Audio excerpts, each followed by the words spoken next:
नमस्कार। Haryana national 24 breaking news में आप सभी का स्वागत है।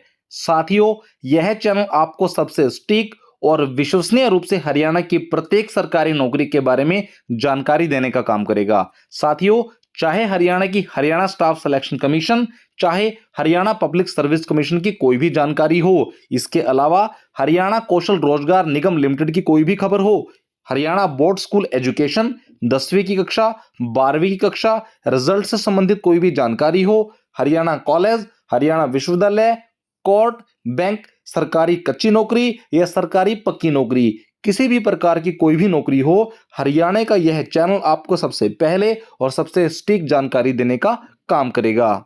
साथियों, आज हम बात करेंगे हरियाणा की सबसे बड़ी परीक्षा के बारे में, जो है सीईटी परीक्षा। इस परीक्षा को सबसे बड़ी परीक्षा क्यों कहा गया, आप ये अच्छे से जानते हैं, क्योंकि ग्रुप डी और ग्रुप सी की सभी भर्तियां सीईटी के माध्यम से की जाएंगी। सरकार ने सीईटी पॉलिसी के बारे में कुछ जानकारी साझा की है। सरकार सीईटी पॉलिसी में कुछ संशोधन करने जा रही है। आखिर सीईटी पॉलिसी में संशोधन करने की आवश्यकता क्यों पड़ी? साथियों, इस बारे में हम कुछ बात करेंगे ताकि हमें पता लगे कि सीईटी पॉलिसी में सरकार क्या संशोधन करने जा रही है और इसकी क्या जरूरत पड़ गई।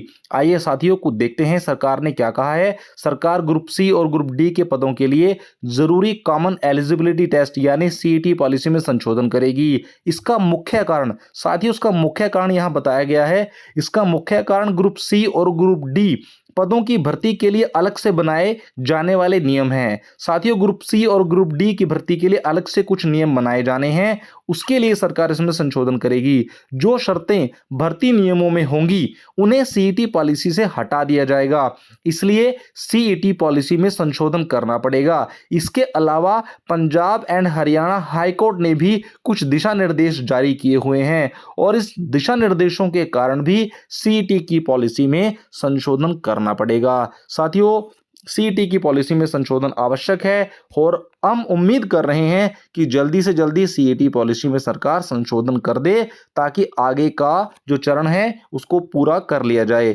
आगे के चरण की अगर बात करें तो आगे के चरण में बात आएगी पंजीकरण की। साथियों, बहुत लंबे समय से आप लोग इंतजार कर रहे हो, जो साथी सीईटी की परीक्षा देना चाहते हैं, बहुत लंबा समय हो गया है, साथी बहुत बेचैन हैं और वो जल्दी से जल्दी परीक्षा देकर अपनी सरकारी नौकरी को पक्का करना चाहते हैं। साथियों, यहां पर सरकार कह रही है कि वन टाइम रजिस्ट्रेशन का कार्य मई में पूरा होने की उम्मीद है। साथियों, अभी चल रहा है अप्रैल और अब ये अप्रैल का जो महीना है 15 दिन बचे हुए हैं और आगे मई। इस दौरान इस पूरी प्रक्रिया में रजिस्ट्रेशन का कार्य, रजिस्ट्रेशन जो होता है उसका कार्य पूरा होने की पूरी उम्मीद है। इसके साथ साथ यहां पर जो जानकारी दी गई है वो बताया गया है कि 105 मिनट का होगा सीईटी का पेपर। साथियों, सीईटी का जो पेपर है वो 105 मिनट का होगा और इसमें 100 प्रश्न पूछे जाएंगे और यह 100 अंकों का होगा। 100 अंकों का होगा और 105 मिनट समय दिया जाएगा। 105 मिनट आपको समय मिलेगा, 100 प्रश्न आएंगे और 100 प्रश्नों के आपको 100 अंक मिलेंगे। इसके साथ साथ नो नेगेटिव मार्किंग। साथियों, इसमें कोई भी नेगेटिव मार्किंग नहीं होगी, आप सभी प्रश्नों के उत्तर जो हैं उनको टिक कर सकते हो। इसके साथ साथ आपको बहुत जरूरी सूचना दे देते हैं, बीसीए और बीसीबी के जो सर्टिफिकेट हैं या ईडब्ल्यूएस के जो सर्टिफिकेट हैं, आप सभी 1 अप्रैल 2025 के बाद वाले होने चाहिए। साथियों, इससे पहले के जो सर्टिफिकेट हैं उनको सरकार अमान्य घोषित करेगी। तो आपसे एक अनुरोध है हमारा कि 1 अप्रैल 2025 के बाद आप ये सभी नए सर्टिफिकेट बना लीजिए। यहां पर हमने एक सूची तैयार की है।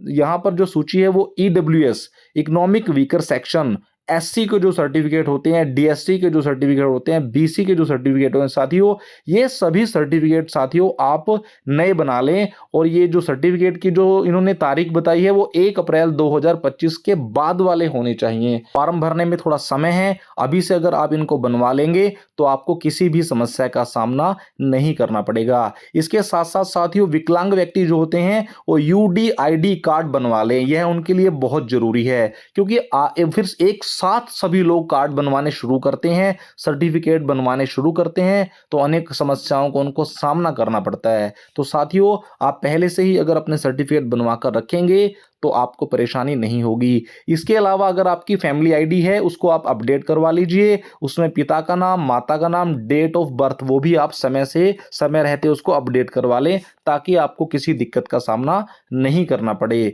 ठीक है। एससी के पास अगर आपके ओल्ड सर्टिफिकेट हैं उनको भी नए सर्टिफिकेट बनवाने पड़ेंगे।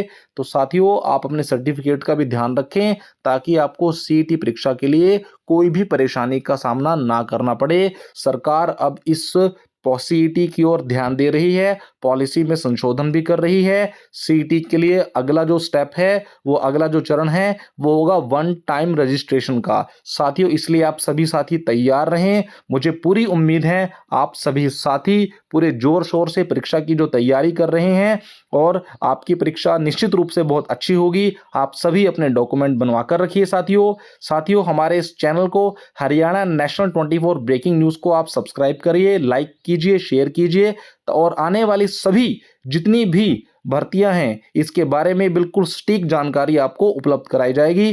तो आपसे निवेदन है आप इस चैनल को प्यार दें, इस चैनल को सब्सक्राइब करें। धन्यवाद साथियों।